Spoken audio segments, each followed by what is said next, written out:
Many years ago on Christmas Eve, I woke up very excited for the holiday and I had a lot to do. So I started by going off to the gym and I came home full of energy and ready to start my day and very happy because my parents were visiting from Florida. And I came home from the gym and there was my little dog who lives with my parents, who I loved very much. He was the love of my life, little Jack Russell Terrier named Mac. And Mac at this point was about 15 years old, so he could no longer see and he could no longer hear, but I loved him very much anyway. And when I got home from the gym, Mac was sniffing all around the cage of our new guinea pig, Melvin. So Mac, because he couldn't see or hear, probably didn't know quite what he was sniffing, but he knew something was in the guinea pig cage.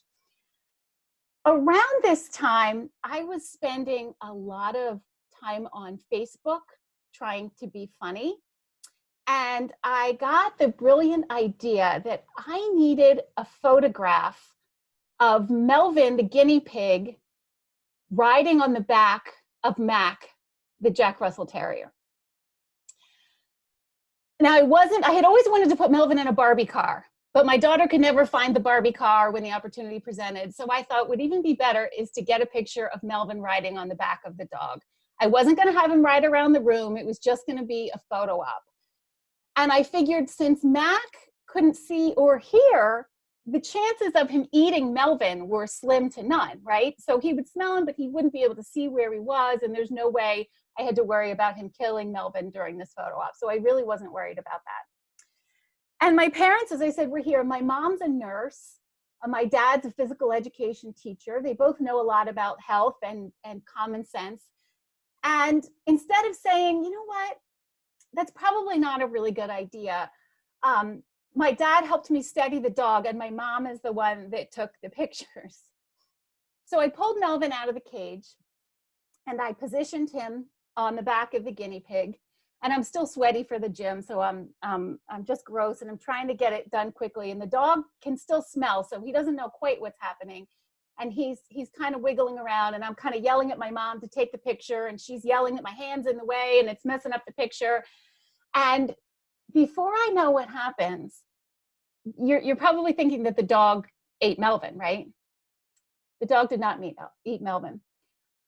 It never occurred to me that the guinea pig might not enjoy this scenario. I thought that the guinea pig, more than anyone, would see this as like, I'm a cowboy and want this commemorative picture of him riding on the back of a Jack Russell.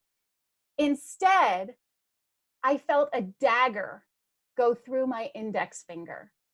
And one of the most severe pains I have ever felt in my entire life, the teeth of my guinea pig going from top to bottom like a staple remover. You know what a staple remover is like, with the teeth that come down? And I swear the teeth came through and connected midway through my finger. And I had to peel the mouth of the guinea pig like a lion's jaw off of my finger and get him back in the cage. And an hour later, I was at urgent care on Christmas Eve. Instead of wrapping my Christmas gifts and sipping eggnog by the fire, I was at urgent care getting a tetanus shot and having to write on form after form after form. My reason for visit was guinea pig bite due to riding on the back of Jack Russell Terrier. But the whole reason that I think that was a bad idea is because the pictures didn't even come out. And I have no good, it's like my leg and half a guinea pig and you can't even tell he's on the dog's back. So had I gotten a good photograph, I would still say that that was a good idea, but here we are with no good photo evidence and at least I don't need a tetanus shot for another few years.